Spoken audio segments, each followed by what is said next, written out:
எல்லாம் உன்னை பத்தி தான் நான் யோசிச்சுட்டு இருந்தேன். என்ன பத்தி என்ன யோசிச்சுட்டு இருந்த? கும்பாபிஷேகம் முடிஞ்சதும் நீ அம்மா கிட்ட எல்லாம் உண்மையும் சொல்ல போறேன்னு சொன்னல. அது அம்மா எப்படி எடுத்துப்பாங்களோன்னு தான் பயமா இருக்கு. சொல்லிதானே ஆகணும். பயப்படாத, பாத்துக்கலாம். நான் ஒன்னு சொன்ன தப்பா எடுத்துக்க மாட்டியே? என்ன சொல்லு. கும்பாபிஷேகம் முடிஞ்சதும் உண்மையை சொல்லணுமா என்ன? கொஞ்ச நாள் கழிச்சு அம்மா கிட்ட பக்குவமா எடுத்து சொல்லலாம்ல. இல்ல ரேவதி, இதுக்கு மேல இதை தள்ள முடியாது. உன் அம்மா இந்த தீபாவளி மூலமா எல்லா உண்மையும் தெரிஞ்சுக்கிறதுக்கு முன்னாடி நானே போய் அவங்க கிட்ட சொல்றதுதான் சரியா இருக்கும். இவ்வளவு நாள் இதை இழுத்ததே கஷ்டம். இதுக்கு மேல முடியாது. நீ மத்த விஷயத்த வச்சு அம்மாவை எடை போட்டுறாத.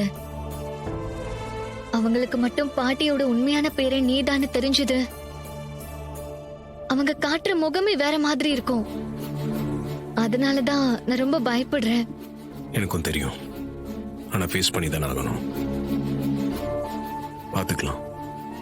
சரி, நீ சாப்பிட்டியா? சாப்பிடல. ஏன்? இனிமே ஒரு பொழுதுதான் சாப்பிட போறேன். என்ன பாக்குற? நீ மட்டும் கும்பாபிஷேகம் நல்லபடியா நடக்கணுங்கிறதுக்காக ஒரு பொழுது மட்டும் சாப்பிடலாம். நான் அப்படி சாப்பிடக்கூடாதா? புருஷன் எவ்வழியோ பொண்டாட்டியும் அவ்வழி. நீ இப்ப எதுக்காக விரதம் இருக்க? நான் தான் விளக்கம் சொல்லிட்டேனே, அப்புறம் என்ன கேள்வி இது? நான் விரதம் இருக்கிறது வேற. நீ எதுக்காக விரதம் இருக்கணும்? விரதம்னாலே எல்லாம் ஒண்ணுதானே. அதுல என்ன வேற வேற? உனக்கு உடம்பு இப்ப தானே சரியாயிட்டு வருது. இப்ப போய் நீ விரதம் அது இதுன்னு இருந்தா உன் உடம்புக்கு தான் பிரச்சனை வரும். சொன்னா புரிஞ்சுக்க. விரதம்லாம் வேண்டாம். எனக்கு எதுவும் ஆகாது. ஒரு நல்ல நோக்கத்துக்காக என் புருஷன் விரதம் இருக்காரு.